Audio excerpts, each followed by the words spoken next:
Բարև ձեզ, շնորհակալ եմ ելույթի հնարավորություն տալու համար, ներողություն պիտի խնդրեմ հայերեն լսող հանդիսատեսից, ես շարունակելու եմ իմ ելույթը անգլերեն. I will continue in English, thank you very much. Okay, it's really tough after yesterday's, but I promise I'm not going to scream and I'm not going to yell. In fact, I think that screaming and yelling is the wrong way of communication. It's really hard to keep emotions from getting sky high when you're really dealing with people like Armen Movsisyan or like the Minister of Nature Protection, Shahnazaryan. In fact, it's absolutely difficult to deal with somebody like Armen Movsisyan, who can be considered one of the most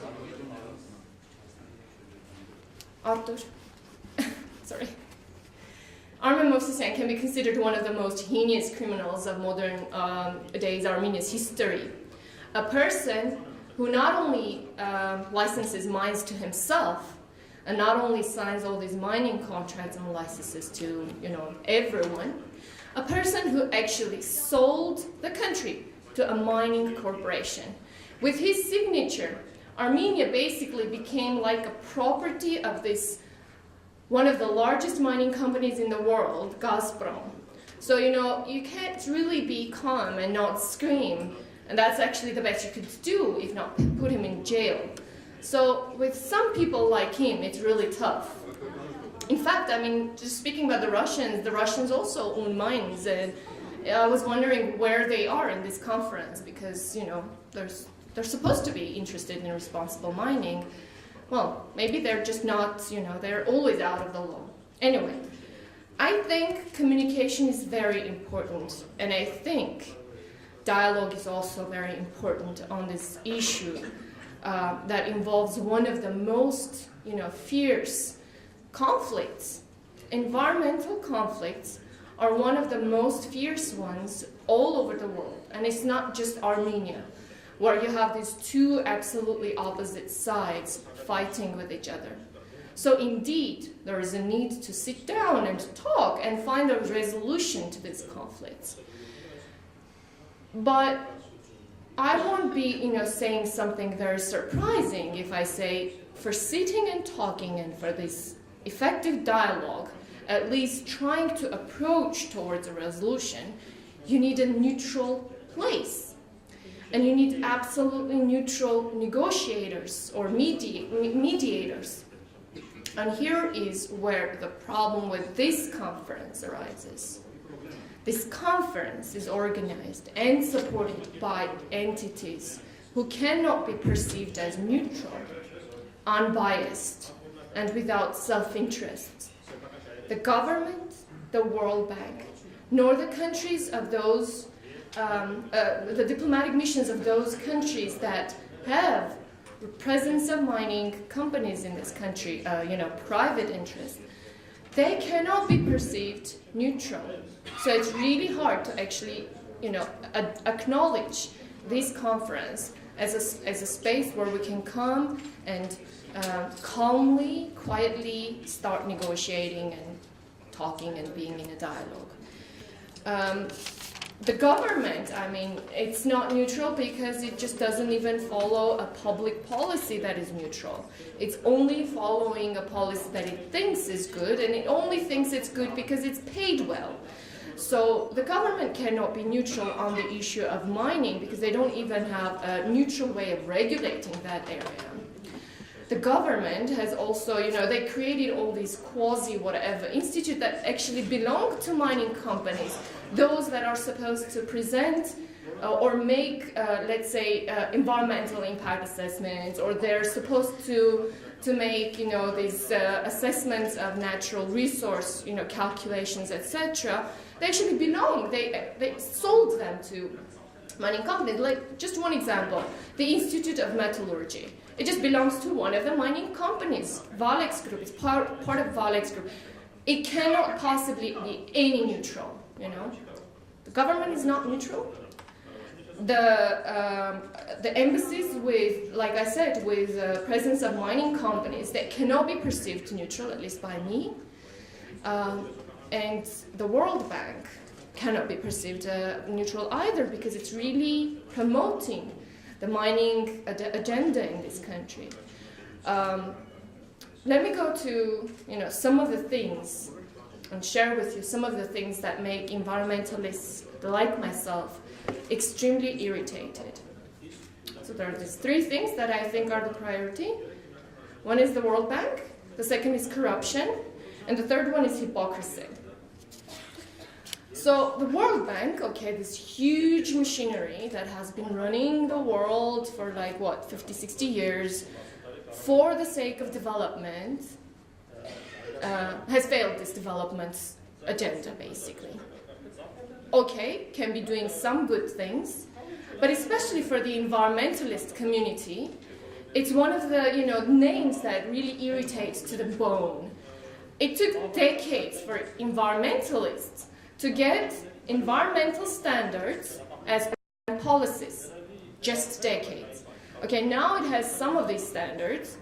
It is, they're poised to be one of the most, the highest, one of the most strict ones, but in reality they're not. I mean, if you especially compare with those countries' environmental standards that can be considered to have best practices in mining, those standards that are particularly related to mining are much lower. And I'm not going to go into, trying to bring evidence and try to prove. About, IFC that is, making investments in, let's say, in this case, the mining sector, making investments with its organizational mission, which is, to help countries developing or even not developed countries to develop, and who is promoting and saying that, well, whatever we're doing is going to do good to the country and develop it. I mean, I want to just bring up the example of where IFC's majority of investments are. Let's say in mining, almost 60% of these investments are in sub-Saharan Africa.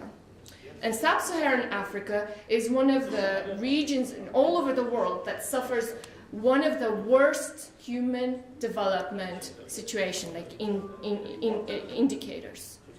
Sub-Saharan Africa that has been, let's say, quote-unquote, enjoying World Bank or IFC support, loans, or investments for 40 years has been not developing. They have had that mining, but they didn't become better off. Poverty didn't decrease there. So these two institutions' names, generally they really irritate us. So organizing this conference has been irritating. The other thing, the corruption thing, is one of the other things that really irritates us, and it's no doubt that these countries' government is corrupt. Just open, one of the very few independent media reports, let's say investigative reports, and read about the number of, corrupt deals, transactions, contracting yourself as a government owner. I mean, corruption is not news in this country. And I wish this donor approach to Armenia would have been, like the MCA did, the Millennium Challenge account, when they had democracy or good governance actually as one of their preconditions for support. And they actually stopped. They basically slapped in the face of Kocharyan after March 1st, and they were right. And I know that for the World Bank, for example, I mean, this community that is trying to lobby things for this big institution, they have failed. They have not been able for decades to get good governance as one of the conditions for whatever they're doing in developing countries. Okay, so yes, corruption is one of these things, and when you think about this donor-receiver situation, I have to bring up the case of like this metaphoric comparison, okay? This situation of a drug deal. When a drug dealer is selling drugs to the drug user, who's there to blame? I mean, whose making actually a crime? I think it's like common sense to say both are, to blame. But I'm sure that in these discussions, a lot of the, let's say, mining companies will stand up and say, well, it's not our fault, we're trying to follow the best, the rules of this country. I mean, it's not our fault that their government is not coming and doing all these monitorings or whatever. They will definitely say that. And I'm sure that the donors will also say, well, your nation, your state, your government, that's what you are, what can we do? Again, just remember about this comparison of the drug deal. Who's to blame in this deal situation? Now, the third thing, hypocrisy, that really irritates us is that, yes, things can be absolutely bad, but we shouldn't be lying about them. Yesterday, the Minister of Environment, making this blatant, outright lies in front of me when I was just asking a question that is a fact, a written, documented fact. He was lying. And that's even, worse. Hypocrisy in this situation, in organizing a conference, and entitling it responsible mining is, something that, again, falls under this line of hypocrisy, is that, yes, responsible mining is something that is really related to that, private, the corporate part. I mean, you don't say responsible government in relation to mining. Government is government.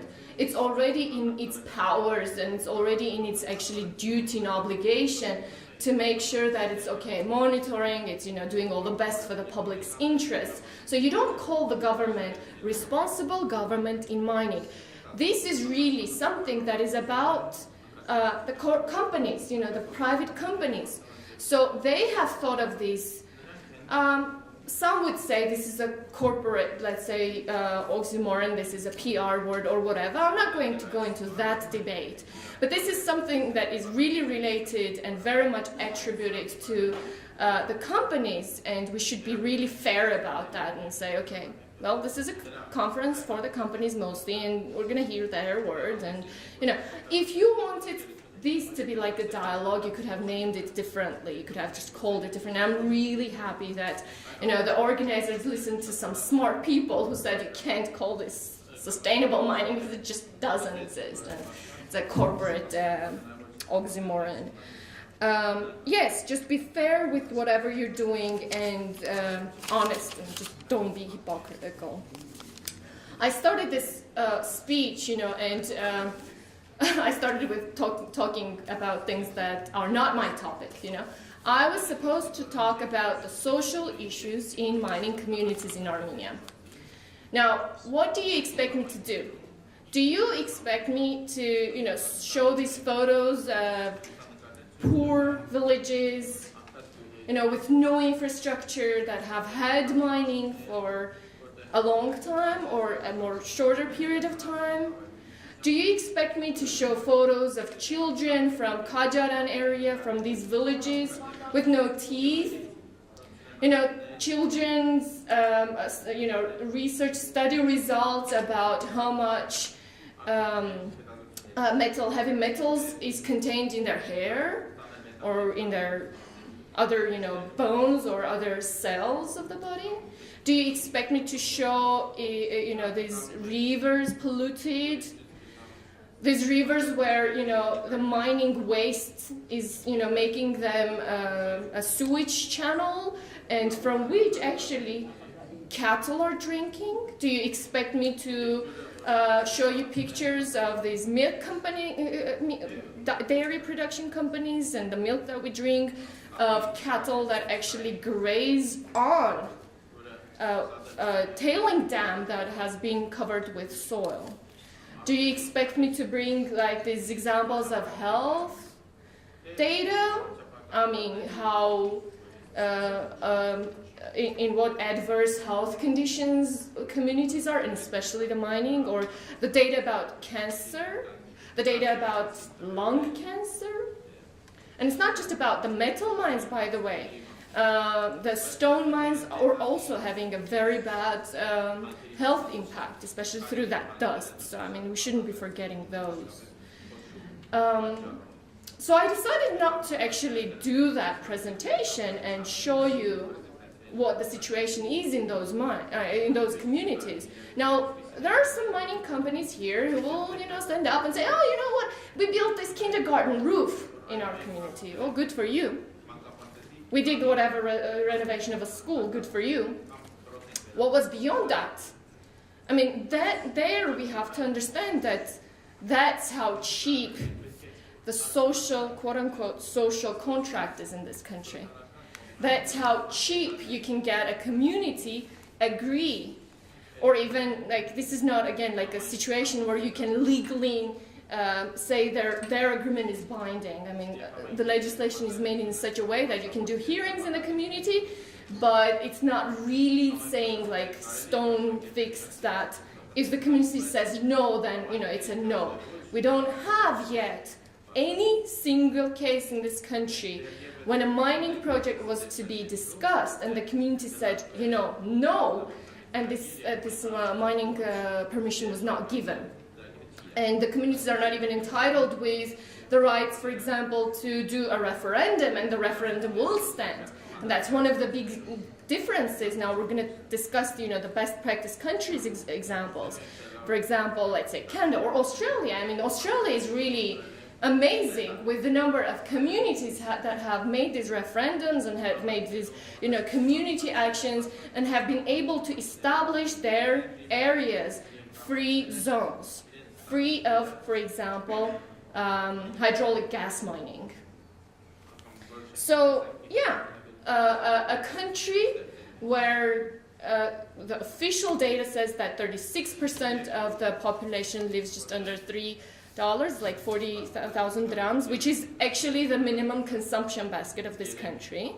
So we don't know how many are the people who get just 1,000 rounds more. Anyway, so people who are, living in these conditions, it's very cheap to get the social contract.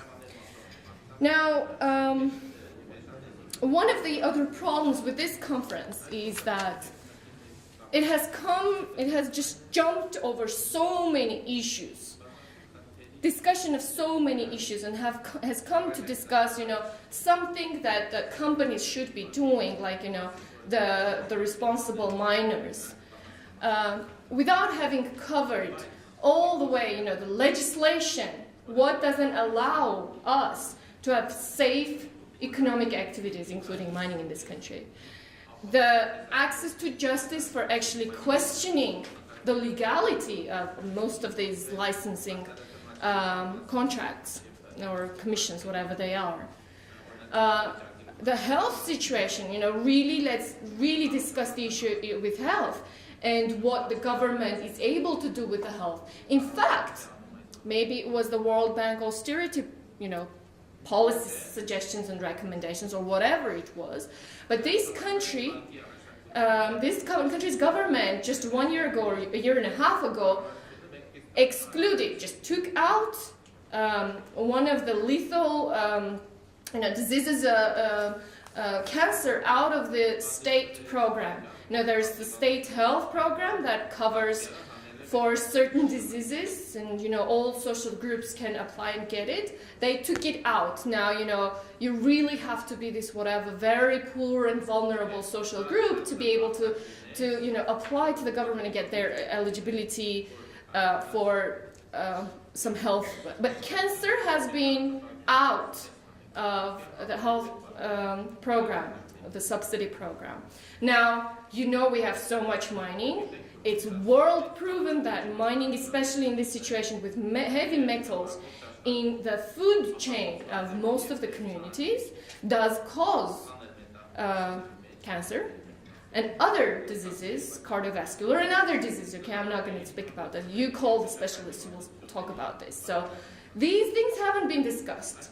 And what the government or the companies should have been doing about this. And I'm not talking about, some of the companies that will come and stand up again and say, like 2 years ago we started doing health insurance for our workers. I'm not talking about just the health insurance of workers. I'm talking about the bigger impact that mining has on people's, the population's health. So without having discussed those things, and especially the things that are related about the government's role, and yesterday was like the most vivid evidence. The government representatives just showed up for the opening of the conference. They did the show, basically, and they left. They didn't stay here. They're not going to learn this best practice. I mean, who are you showing the best practice to? Why? Next speech is going to be, from Australia. Why is he going to speak about social responsibility and corporate responsibility? I mean, why? Who's going to listen to that if not the government? And they're not here. So, hypocrisy again. Of course, it's very important to continue talking about these things. And I'm really sorry that I have this attitude that this is not a neutral place. That's my feeling. You can't deny it. It's my feeling. It's not a neutral place. And this is one of the reasons why we came up with a statement yesterday. And this is one of the reasons why we did an alternative conference that we actually sort of didn't fully do. We will continue posting some materials online about this alter conference speakers. But yes, these are one of the reasons why it came out to be like this. And one thing that is to be noted for the future, if we are going to establish this neutral space, the neutral mediators, and the neutral, let's say, institution that is supposed to speak about these issues, we really have to make this very important, let's say, criterion or value inherent to this institution or space. It has to only be guided by public interest and the utmost purpose of human development. Human development meaning not income growth or financial growth. Human development in the broadest and the most true sense of the word. Thank you.